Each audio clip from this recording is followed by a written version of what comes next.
Julia Maquet, bonjour et merci de nous recevoir ici dans la cathédrale de Liège. Alors nous allons évoquer avec vous cette cathédrale Saint-Paul, mais également les journées du patrimoine. Alors cette année, on fête la 31e édition de ces journées du patrimoine et tout notre patrimoine en profite pour se mettre sur son 31. Et donc on attire l'attention du grand public sur le fait que notre patrimoine, nos édifices religieux, nos musées, nos monuments, eh bien, sont en permanence entretenus, restaurés, rénovés, et c'est grâce à tout ça que on peut les admirer aujourd'hui. Alors, il suffit de se balader à Liège pour voir à quel point notre ville et tous les monuments se transforment et sont embellis en permanence. Mais maintenant, nous allons évoquer avec vous plus particulièrement la cathédrale de Liège. C'est vrai que depuis quelques années, ça se voit vraiment de façon très évidente, les travaux au niveau de la toiture, au niveau des murs extérieurs. Donc c'est toute l'enveloppe extérieure de la cathédrale qui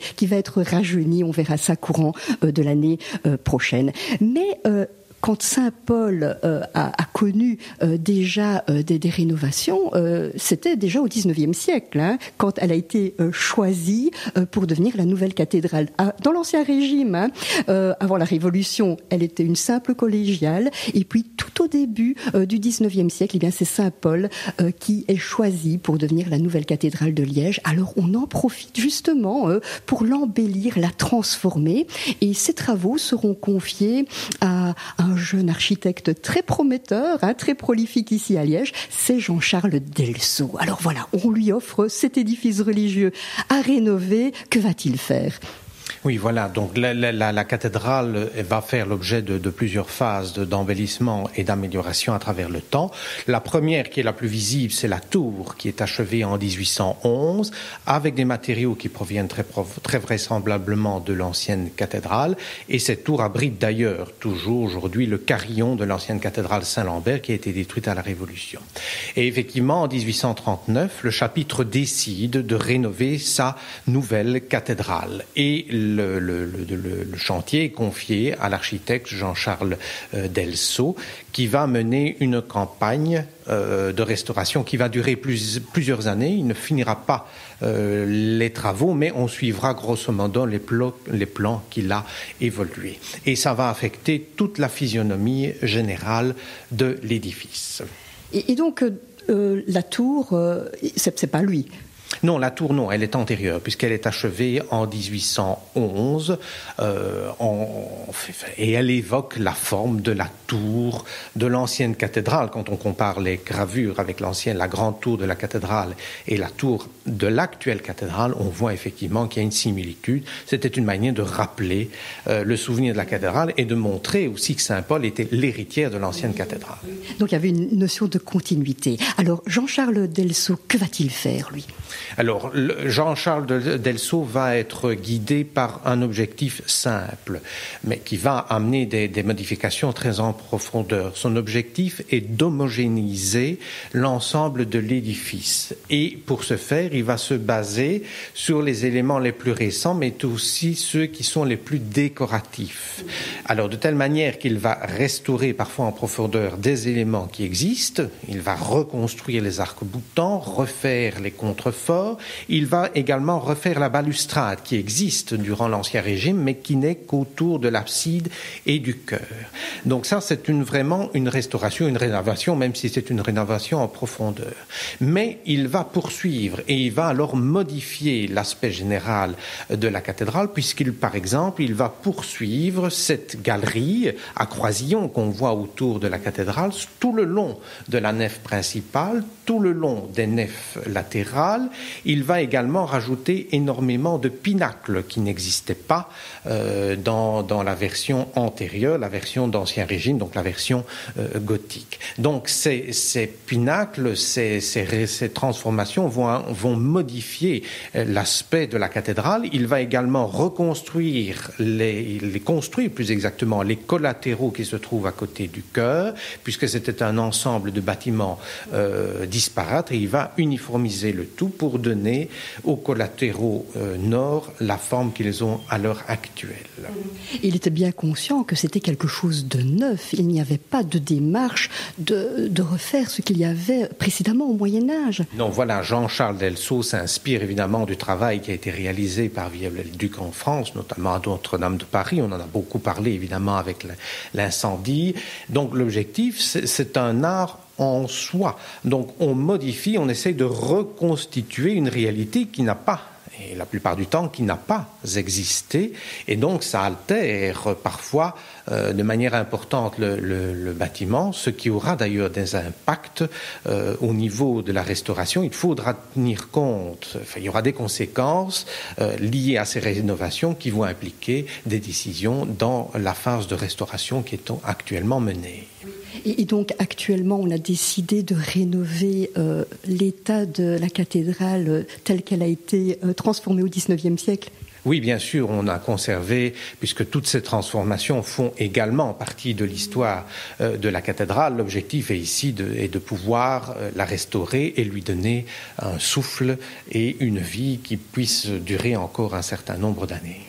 Et c'est une question assez délicate, hein, et elle se pose d'ailleurs en France, hein, au niveau de Notre-Dame, c'est ça? Oui, tout à fait, effectivement, puisqu'on sait que, bon, certes, la charpente était médiévale, mais les interventions de Viollet-le-Duc à Notre-Dame de Paris avaient été importantes, notamment la célèbre flèche qui s'est effondrée pendant l'incendie avait été reconstruite par Viollet-le-Duc parce qu'elle n'existait plus à la fin de l'Ancien Régime. Donc il y a eu tout ce travail d'intervention de Viollet-le-Duc et les questions se posent. Et de manière très aiguë, semble-t-il, en France, de savoir ce que l'on va faire.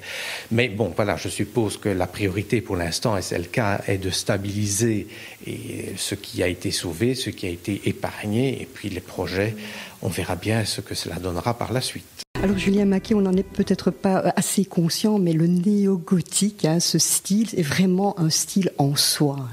Oui, bien sûr, on pense toujours que ce sont des rénovations, des restaurations, mais c'est plus que ça, c'est vraiment une recréation sur base, bien sûr, il y a une influence de l'art du Moyen-Âge, de l'orfèvrerie, de l'architecture, de la peinture, mais c'est une interprétation du 19e et donc, par certains aspects, une recréation aussi, donc un art en soi. Et il commence à être considéré comme tel, voilà.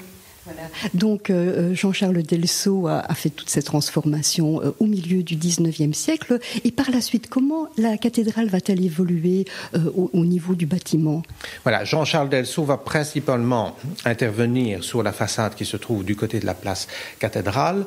Le chantier, il ne s'en occupera plus et c'est Alcuin, les deux Alcuin, puisque c'est père et fils. On n'est pas toujours aisé d'identifier les deux puisqu'ils portent la même initiale. C'est Évariste et Eugène, donc on ne sait pas toujours très bien qui intervient. Enfin, disons que ce sont les deux qui interviennent alors plutôt dans la partie sud et dans le transept, dans le même esprit que le faisait Viollet-le-Duc. Il y aura également une phase de restauration au début du XXe siècle avec Fernand l'Ouest, qui lui va intervenir sur les collatéraux et la nef sud, donc du côté du cloître, et il va rajouter quelques éléments néogothiques, mais de manière beaucoup plus sobre que ne l'avaient fait ses deux prédécesseurs. Il rajoute bien des petits pinacles au-dessus des contreforts, de tout petits pinacles au-dessus des arcs-boutants, mais c'est beaucoup plus sobre comme intervention, de telle manière que pour avoir une idée de la façade de la cathédrale telle qu'elle existait au XVIIIe siècle, il faut plutôt aller dans le jardin du cloître. Alors il va également rénover le portail Renaissance qui se trouve sur la place Saint-Paul parce qu'il présentait aussi des désordres importants et notamment il va reconstruire les piliers le long du portail et il va ajouter quelques pinacles, mais le projet de nouveau est beaucoup moins ambitieux que ne l'avait été celui prévu par Viollet-le-Duc.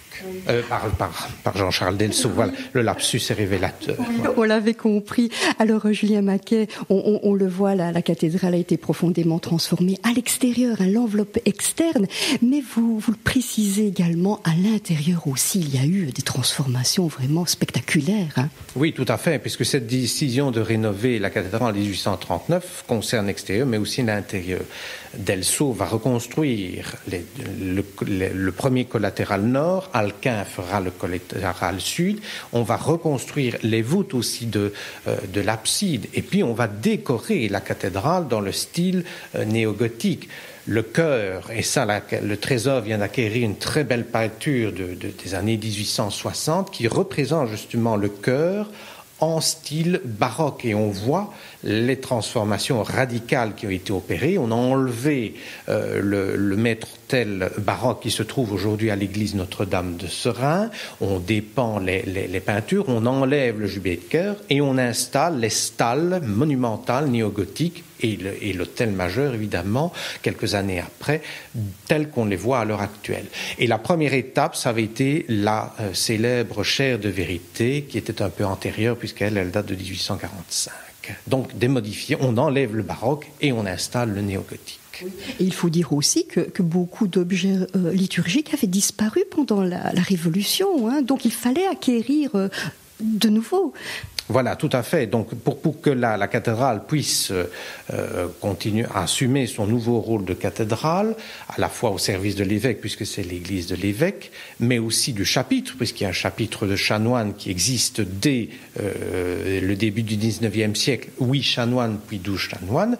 Donc, il faut un ensemble d'objets liturgiques, d'habits liturgiques aussi, pour pouvoir célébrer les offices. Certes, il y avait toute une série d'objets qui avaient été récupérés de l'ancienne cathédrale, des paroisses et des abbayes détruites à la Révolution, mais ce n'était pas suffisant. Et puis on est dans cet engouement néogothique, cette volonté de s'inscrire dans le mouvement de l'époque. C'est pour ça qu'il y a une part importante de la production d'orfèvrerie qui date de cette époque néogothique.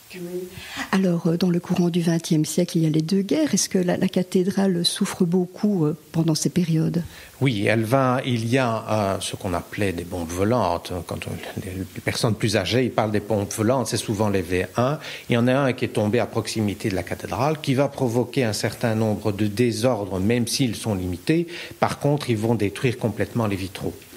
Ne seront sauvés que les vitraux du XVIe, donc Léon d'Oultre, et les vitraux XVIe du chœur, qui ont été démontés et mis à l'abri.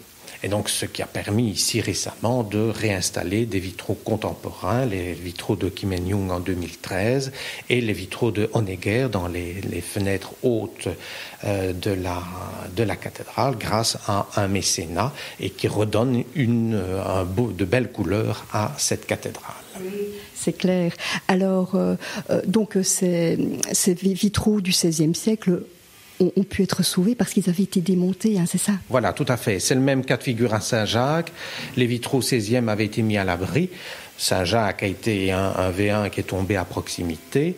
Les vitraux modernes ont été soufflés, mais heureusement, les vitraux XVIe avaient été mis à l'abri. Et c'est le même cas ici à la cathédrale, sachant que le vitrail de Léon d'Oultre vient aussi de faire l'objet d'une importante restauration, notamment grâce à l'intervention de la Fondation Roi Baudouin.